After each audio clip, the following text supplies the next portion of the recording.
नमस्कार दोस्तों। आज बायोलॉजी की स्टार्टिंग कर रहे हैं और बायोलॉजी की स्टार्टिंग होती है कोशिका से। बायोलॉजी की स्टार्टिंग कोशिका से क्यों होती है?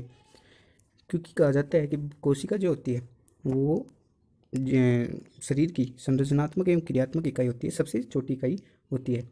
तो कोशिका की बात करते हैं अपन आज। और कोशिका की बात करें तो क्या करें कि जो कोशिका की खोज किसने की, कोशिका को सबसे पहले देखा किसने? कोशिका को सबसे पहले रॉबर्ट हुक ने देखा। किसने देखा? रॉबर्ट हुक ने देखा। किसने देखा? रॉबर्ट हुक ने देखा। कहाँ देखा? कार्क के टुकड़े में। और क्या नाम दिया इसे? सेल्यूली नाम दे दिया। क्या नाम दिया? सेल्यूली नाम दे दिया इसे। रॉबर्ट हुक ने कोर के टुकड़े में देखा, सेल्यूली नाम दे दिया। 3 क्वेश्चन तो ये यहीं से बन गए। ठीक है। सामान्य आज विज्ञान की शुरुआत है तो भाई कोशिका से होगी। और कोशिका के 3% बनते हैं कि सर्वप्रथम कोशिका को किसने देखा? रॉबर्ट हुक ने देखा। कहाँ देखा? कोर के टुकड़े में देखा। और क्या नाम दिया? सेल्यूली नाम दिया। ठीक है। अब बात कर रहे हैं अपन कि सर्वप्रथम जीवित कोशिका को किसने देखा? भाई रॉबर्ट हुक ने देखा मृत कोशिका को। जीवित कोशिका को देखा एंटोनी वॉन ल्यूवेनहॉक ने। किसने देखा? एंटोनी वॉन ल्यूवेनहॉक ने, जिसने माइक्रोस्कोप की खोज की थी। ठीक है। कहाँ देखा? वैसे शुक्राणु और जीवाणु में देखा। किस में देखा? शुक्राणु और जीवाणु में देखा। तो ये जो सभी इंपॉर्टेंट क्वेश्चन बन रहे हैं इस टॉपिक से और बार बार पूछे जाते हैं शायद एग्जाम में। तो बायोलॉजी की ये जो क्लास है बहुत ही इंपॉर्टेंट है। कोशिका का जो अध्ययन है वो क्या कहलाता है? हाँ भाई, कोशिका की खोज हो गई, कोशिका को जीवित देख लिया गया, मृत देख लिया गया, लेकिन अब उस कोशिका के बारे में जो अध्ययन करेंगे उसको क्या बोलेंगे? उसको बोलेंगे साइटोलॉजी। और कोशिका विज्ञान या फिर कोशिका के अध्ययन है जो साइटोलॉजी है, उसका जनक कौन है? भाई जो सबसे पहले देखेगा उसके बारे में बताएगा वही अपना जनक होगा। कौन? रॉबर्ट हुक हो गया। अच्छा जी, ठीक है। मॉडर्न फादर ऑफ साइटोलॉजी, मतलब मॉडर्न मॉडर्न फादर नहीं, sorry, father of modern cytology, यानी कि आधुनिक जो ये साइटोलॉजी है उसका जनक कौन होगा भाई? उसका जनक होगा स्वान एवं सन। स्वान एवं सन ने क्यों कहा जाता है इन्हें मॉडर्न साइटोलॉजी का जनक, वो हम आगे देखेंगे। अब बात है Indian father of cytology. Indian cytology का पिता या जनक किसे कहा जाता है? अरुण कुमार शर्मा। किसे कहा जाता है? अरुण कुमार शर्मा जी हैं। इनको भारतीय भारतीय फादर है ये किसके? साइटोलॉजी के। ठीक है।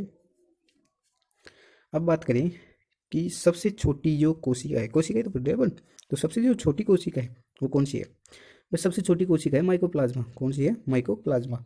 लैलिवाई में पाई जाती है और व्यास इसका 0.15 से 0.3 माइक्रोन, इतनी छोटी होती है। अच्छा ठीक है भाई। और सबसे बड़ी कौन? ये तो छोटी हो गई। भाई क्वेश्चन आता है एग्जाम में कि सबसे छोटी कोशिका कौन सी है, सबसे बड़ी कोशिका कौन सी है? तो सबसे बड़ी कोशिका हो जाती है शतुरमुर्ग के अंडे या शतुरमुर्ग का अंडा, जिसका व्यास होता है 15 सेंटीमीटर। भाई साहब 15 सेंटीमीटर व्यास वाला शतुरमुर्ग का अंडा होता है ना, वो होता है सबसे बड़ी कोशिका। हाँ, अब आगे स्वान और स्लाइडन आ गए। हम बात कर रहे थे कि नहीं आधुनिक स्वान को आधुनिक आधुनिक साइटोलॉजी का जनक क्यों कहा जाता है? इसे इसलिए कहा जाता है कि इसने दी सेल के बारे में तो उन्होंने बता दिया। किसने? रॉबर्ट हुक ने, एंटोनियो ल्यूवेनहॉक ने। लेकिन ये जो हैं कौन, स्वान और स्लाइडन, इन्होंने क्या किया? कोशिका थ्योरी दी। क्या कहा इन्होंने कि कोशिका जो होती है वो शरीर की सबसे छोटी संरचनात्मक एवं क्रियात्मक इकाई होती है। कि भाई इससे छोटा कुछ नहीं, इससे कोशिका की जो संरचनात्मक और क्रियात्मक इकाई है वो कोशिका है। सॉरी, शरीर की संरचनात्मक और क्रियात्मक इकाई कौन सी है? तो स्लाइडन और स्वान कहते हैं कि सेल कोशिका शरीर का वह सबसे छोटा भाग है जो शरीर को बनाता है। ठीक है।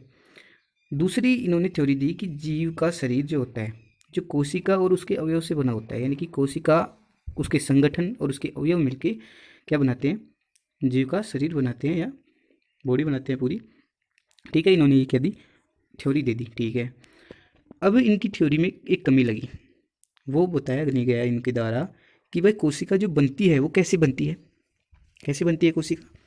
और कोशिका बनती है तो बनकर क्या बनाती है, सॉरी, मतलब कोशिका नई कोशिकाओं का निर्माण कैसे होता है, इन्होंने ये नहीं बताया। ठीक है। तो उस एक संशोधित रूप आया सेल थ्योरी का, वो किसने दिया? रुडोल्फ विर्चो ने। किसने दिया? रुडोल्फ विर्चो ने दिया। रुडोल्फ विर्चो नामक वैज्ञानिक थे। इन्होंने बताया कि जो कोशिका होती है, कोशिका जो होती है उनका निर्माण कैसे होता है। कोशिकाएं, रुडोल्फ विर्चो ने बताया कि कोशिका अपनी पूर्ववर्ती कोशिका के विभाजन से बनती है। यानी कि नई कोशिकाओं का निर्माण कैसे होता है कि वो जो पूर्ववर्ती कोशिका होती है ना, यानी पुरानी कोशिका, ये कोई भी एक कोशिका मान लो वो विभाजन करेगी और विभाजित होकर अन्य कोशिकाओं में टूट जाएगी, बट जाएगी, तो इस प्रकार से नई कोशिकाओं का निर्माण होता है। ठीक है, तो ये बताया किसने, रुडोल्फ विर्चोव ने। अब देखते हैं अपन कोशिका। तो कोशिकाएं क्या है,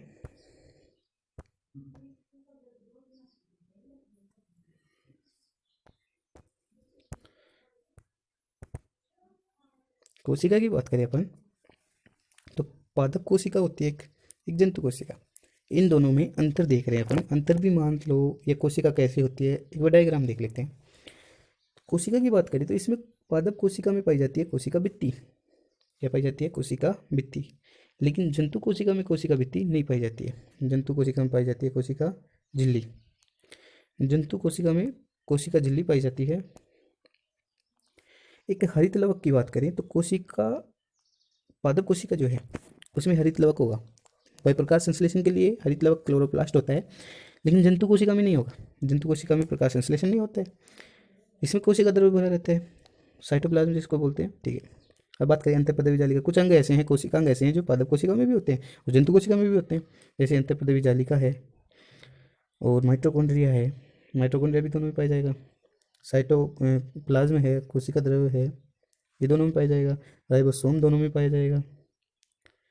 ठीक है, तो ये कुछ कोशिका क्या है, अंग है, कोशिका अंग हैं जो दोनों में पाए जाएंगे। अब बात कर रहे हैं अपन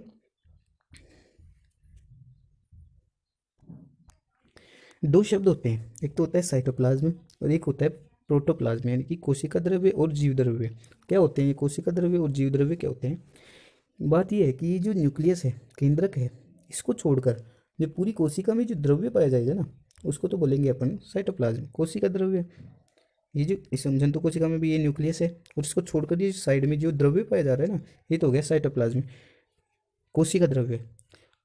दूसरा शब्द है जीव द्रव्य। जीव द्रव्य की बात करें तो न्यूक्लियस को की बात छोड़ेंगे नहीं, न्यूक्लियस प्लस में साइटोप्लाज्म यानी कि कोशिका द्रव्य को मिलाकर क्या बनता है, न्यूक्लियस, न्यूक्लियस प्लस में कोशिका द्रव्य यानी कि साइटोप्लाज्म की बात करें, साइटोप्लाज्म को मिलाकर के क्या बनता है, जीव द्रव्य बनता है। ठीक है, तो ये दो शब्द कोशिका द्रव्य और जीव द्रव्य में कंफ्यूज नहीं होना है।